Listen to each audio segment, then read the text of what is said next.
Healthy skin అంటే more products కాదు, correct care. మీరు రోజు చేసే ఈ 5 థింగ్స్ వల్లే మీ స్కిన్ డ్యామేజ్ అవుతుంది. చాలా మంది అనుకుంటారు ఫేస్ ఎక్కువసార్లు వాష్ చేసేసుకుంటే ఫేస్ క్లీన్ గా ఉంటుంది అని, కానీ అది నిజం కాదు. మీ స్కిన్ హెల్దీగా ఉండడానికి ప్రొడ్యూస్ చేసే నేచురల్ ఆయిల్స్ ని రిమూవ్ చేసేసి స్కిన్ బ్యారియర్ ని వీక్ చేస్తుంది. హాట్ వాటర్ అంటే చాలా రిలాక్సింగ్ గా ఉంటుంది, నేను కూడా ఒప్పుకుంటాను.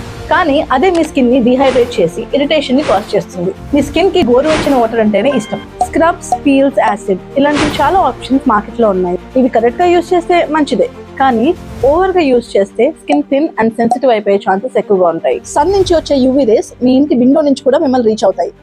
దానివల్ల పిగ్మెంటేషన్ ఎక్కువ అవుతుంది. So sun screen non negotiable, ఖచ్చితంగా ఎవ్రీడే వాడాల్సిందే. Retinol, glycolic acid, vitamin C ఇవి చాలా పవర్ఫుల్ ఇంగ్రీడియంట్స్. పిగ్మెంటేషన్ తగ్గుతుంది అన్నారు కదా అనేసి రోజు అన్ని ఒకేసారి వాడేస్తే స్కిన్ ఇరిటేట్ అయ్యి పిగ్మెంటేషన్ ఇంకా ఎక్కువైపోతుంది. Hello, I'm ASHA, co-founder of Bhama beauty parlour, Eluru. Me skin కి తగ్గ కరెక్ట్ ట్రీట్మెంట్స్ చేయించుకుందాం అనుకుంటున్నారా? అయితే భామలో కలుసుకుందాం.